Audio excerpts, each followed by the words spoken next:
to use cliches, but it truly was a game of two halves. What was your view of the first half to start with? Sat up all but a table in the programme today about our Saturday home form, and I was devastated. And I turned to the side and Swampy was there. We always win when Swampy's here, so I thought, let's rewrite that after the game and see what happens. But after the first half performance, Tim, I didn't think it. You know, I was looking around at really, really lethargic, tired bodies in Lavercombe, been ill. In Jan Palinkas, been ill. Curtis Jones, been out. Ethan played 90 in midweek, as did Guy. Doddy, been ill, couldn't travel.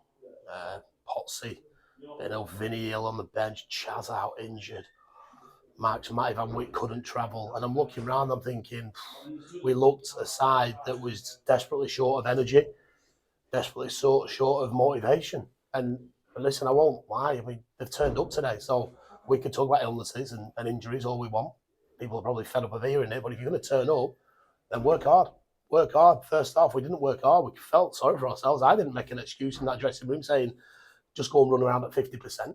Did I? Yeah. First half time was I needed half time, and at half time I said some really choice words, some excuses I heard in there that they're a long ball side, we're dropping deep. No, they weren't. We just didn't run. We didn't run hard enough first half. And you could see, you know, when we started to run, when we started to get to the tempo of the game, you can see how good we are. But I can't make excuses for people for not running. Yeah, I can say they're ill, but they've turned up. They've turned up, and this is a job.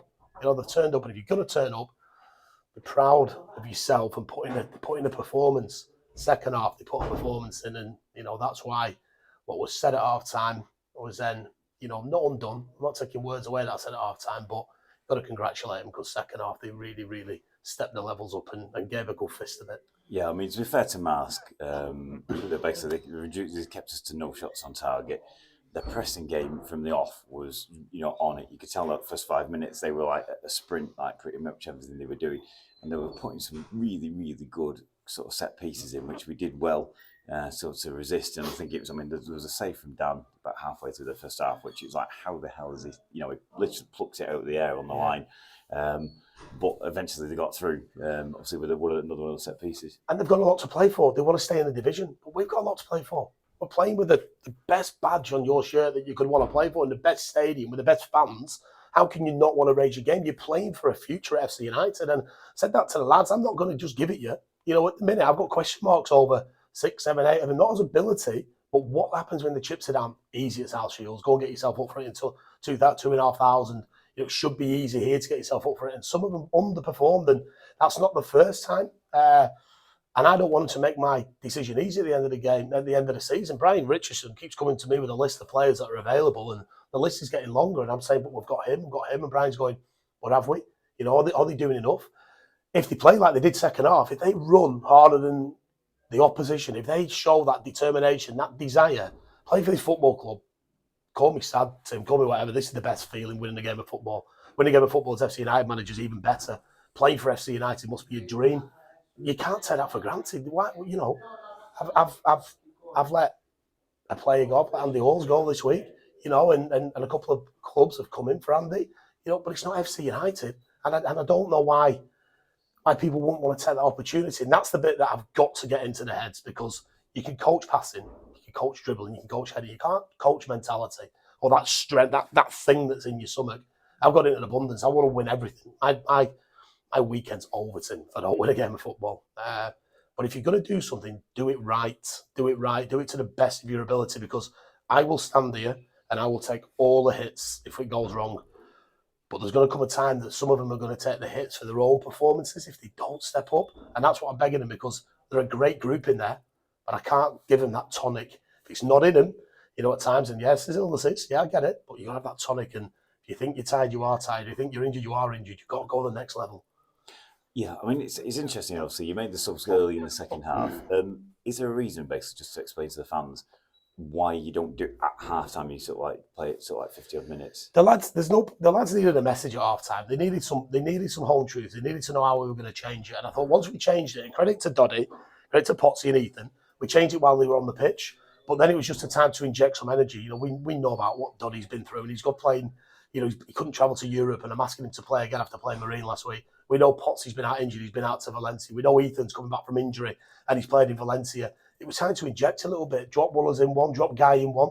Get Keegan higher up the park, who's also struggled, mentally and physically. Keegan struggled. Young Sandro coming in. I'm turning to the bench and I'm going, go on, 19-year-old Sandro, go and do your bits. And they have. And the substitutions changed the game. But a defining moment for me was kind of in the second half. And I turned to Mike Faulkner and he said, who's your man of the match? And I turned to him and said, probably Lou Griffiths, Guy Hall, Alex Wollerton, Max Kane. But why? I said, because they've run, and they've run really hard. And I'm giving a man of the match on people who ran. Now, to me, that's a basic ingredient. If you can run harder, if you can cover your 12, 13K, run harder than your opposition, work harder than the person next to you, it's a life lesson, isn't it? If you want to do well in life, you work hard. You don't take time off. You don't have bad days. You work hard. And if you do have a bad day, you put it right.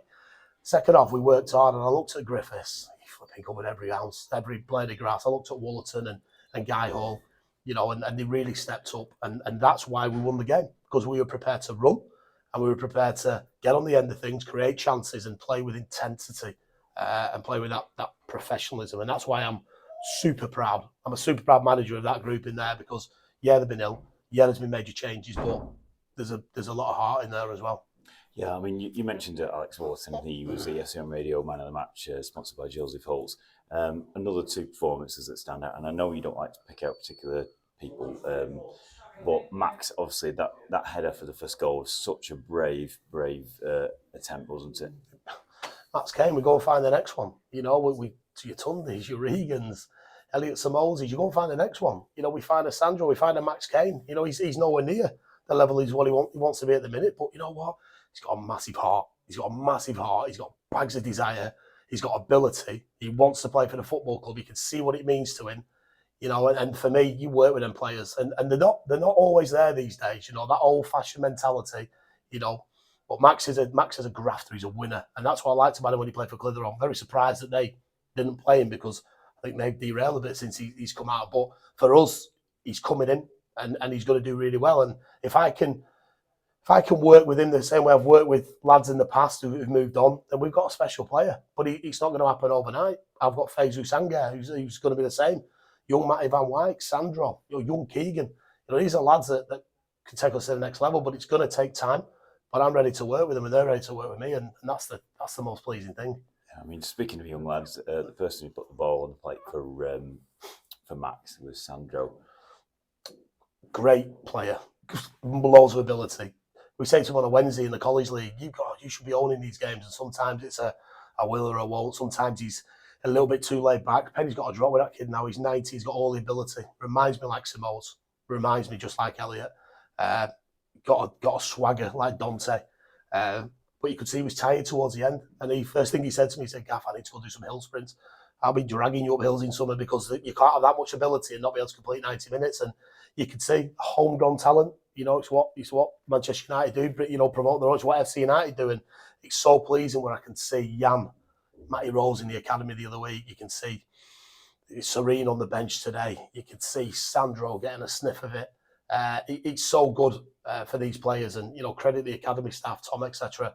We're bringing people through now, and we're prepared to give them a chance. And that's not because we're depleted. Sandro Da Costa's got a future, but if the penny can drop and get him fit, it's going to be a great talent for us. And he deserves all the plaudits today. I'm so happy for him. He played well in midweek. He got man of the match.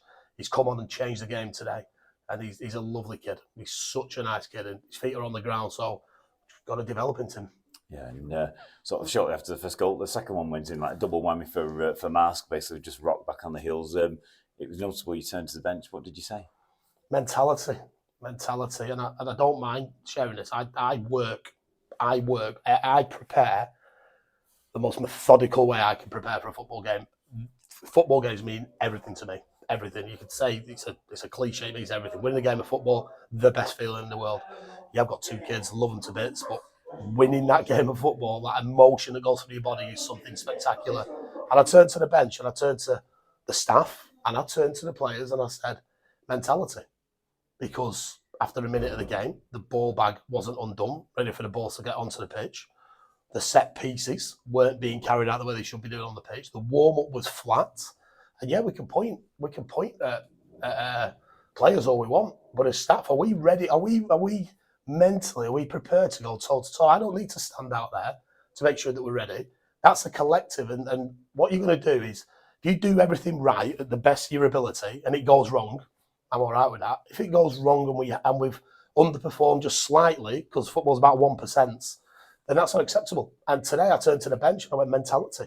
Because second, I've said what I've said at half time, but mentally, were we as a collective, staff and players, were we right before the game? Were we right in the warm-up? Because Adam Dodd came in and went, the warm-up was flat. Right, so I had a word before the game. Were we right at half time? Were we? No. And yeah, you can only give so many people that many instructions. And if the players aren't taking the instructions, then I'm going to the staff. Well, why are they not listening to you? Or the players, why are you not listening to them? So, but I will carry the count. I'll always stand there and win, lose, or draw. It'll be, if we get beat, it's always on me. I'll take that. When we win, it's on the players, and I'll take that. And when we draw, it's a bit of both. But I won't stand for sloppiness. I won't stand for, as a football club, this is exactly where I want to be, and then if people haven't got that 100% desire, that burn, every time I walk in, I've been here 5 years, I still get the burn as I did the first day as I came in. You haven't got the burn, and sometimes it's just time to move on. And, we've got a big job to do in the summer. And it's not just players. I've got to look around. I've got to surround myself with excellence, with no excuses. And listen, if I can do that, if it's this current staff and I surround myself with excellence and brilliance, so be it. If we've got to change it, so be it. Like I said at half time, I'm a manager. I'm the boss. I'm not a friend all the time. Yeah, you're a shoulder to cry. You're a bit of everything as a manager, but ultimately, it's on me. And I've got to get it right. So we've all got to step up. It's nice to be ninth in the league tonight. It's nice, looking at the table, but too many times this season, I don't think we've got it 100% right. Then that's for me to reflect on. But on a positive tone, we've won a game of football. It's the best feeling ever. Yeah. And it's nice to smile, and I'm super proud of everyone in there. Yeah, I mean, it's a Saturday afternoon, which is always great. We've got 2 more games at home. Before that, it's a long trip to Morpeth next Saturday. Obviously, we went to Morpeth last season after Milan. Yeah. And the form's a little bit flat. Got a week now, 2 training sessions to get it right, get those players back and put a strong game in. We want to go there and win. I've said to lads before the game, let's go take 18 from 18. You wouldn't have thought I said that in the first half performance, but why not? Why not? Why can you not dream big? Dream big and go and get the points and finish the season strong. The last thing that any footballer or something what it's a phone call, and the next day the season ended and go, listen up, thanks for your services, but that's enough. And I want this squad to finish strong because they're good lads, and I've got to try and help them. I've got to try and develop them. Ultimately, be down to themselves, be down to the age of the people, be down to the desire. But there's a lot of people in there that are worth bringing back, in my opinion. A lot of them, and adding to. But that's a long way off yet. We've got 5 games and we want to finish as strong as we can. And we've got the semi-finals of the Phoenix. So it's a long way to go. I'm not looking at the end of the season and thinking of the deck chairs and a bit of sun and sun cream. I'm thinking of the next game, Morpeth, and training this week, Tuesday, Thursday, and getting us ready. And that's exactly what I'm about. So well done to everyone today. Thanks to the crowd. Thanks to everyone that's played the part. It's done now. Great 3 points. Move on, get ready for Morpeth.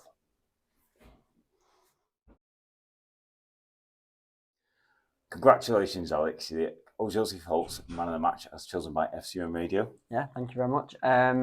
Game of 2 halves, really. Obviously, the first half was really tough.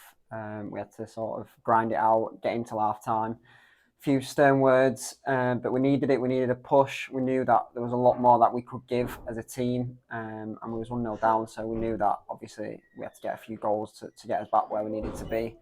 Second half was obviously a lot different. We changed things about a little bit. The subs came on, did really well. We moved a few little things around and obviously got the 2 goals, got the win. So got to look at the positives, but also still work to be done. Yeah, I mean, I think it was noticeable. Marske started very quickly. Those first 5 minutes they were absolutely like lightning. Yeah. And throughout the half, basically the pressing game was just non-stop, wasn't it? And we've got to expect that because obviously teams do raise the game when they come to us, and obviously it's great to play here. We know that, but then we've just got to be on it every single time. So when the game starts to when the game finishes, we finish the game really strong, but we should be finishing the game the way we're starting games and the other way around, because if we put the same sort of energy in that we did the last sort of 15, 20, 25, 30, the first half, we could have seen them off, but obviously, we made a little bit of a meal out of it, but then towards the end we got there and obviously got the win. Yeah, I mean, for you personally, obviously you started sort of like forward. sort of play number 10. Yeah. And then obviously sort of like pull back. Now, obviously, you joined as a winger. You've played most of your games. You're actually the second highest appearance maker for FC this season. And you made the majority of those sort of appearances at fullback. How is that suiting you? Yeah, I think the way we play suits me because I'm quite an attacking fullback.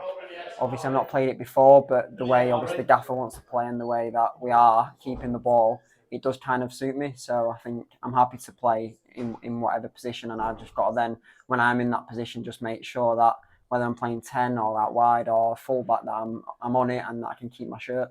Yeah, and obviously, I think one of the sort of things of the game was obviously we played with a sort of like a slightly new look. You know, obviously Max has just joined. Yeah. Matt's still getting his feet under the table. Guy was, you know, playing up quite high.